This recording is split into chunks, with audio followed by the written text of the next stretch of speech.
Well, he doesn't care because he slammed it into the stands. What a finish! What a finish! এবারের বিপিএলে কি শুরুটাই না করেছিল Rangpur Riders. টানা ৮ ম্যাচ জয়ে দুর্দান্ত পারফরমেন্স।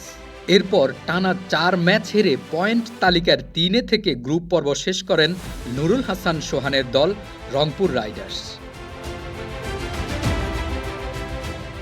এলিমিনেটরে লড়াইয়ের আগে দলের শক্তি বাড়াতে আন্দ্রে রাসেল, টিম ডেভিড ও জেমস ভিন্সের মতো তারকা ক্রিকেটারকে উড়িয়ে আনে রংপুর রাইডার্স, কিন্তু তাতেও কাজ হয়নি। বরং খুলনার কাছে ৯ উইকেটে হারের লজ্জা নিয়ে টুর্নামেন্ট থেকে বিদায় নিতে হলো রংপুর রাইডার্সকে।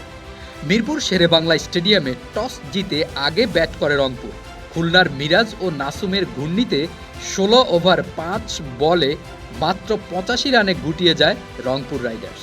রংপুরের হয়ে নামের প্রতি সুবিচার করতে পারেননি ৩ বিদেশির তারকার কেউই। ভিন্স ১, টিম ডেভিড ৭ ও রাসেল করেন ৪ রান।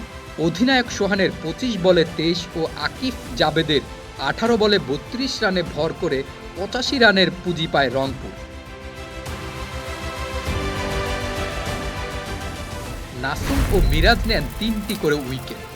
৮৬ রানের লক্ষ্য তাড়া করতে নেমে শুরুতেই সাজঘরে ফিরেন মিরাজ। এরপর ক্রিজে আসা অ্যালেক্স রসকে সঙ্গে নিয়ে রংপুরের বোলারদের উপর চড়াও হন ওপেনার নাঈম শেখ। রংপুরের বোলারদের কোনো সুযোগ না দিয়ে ৫৮ বল হাতে রেখেই দলের জয় নিশ্চিত করে মাঠ ছাড়েন ২ ব্যাটার।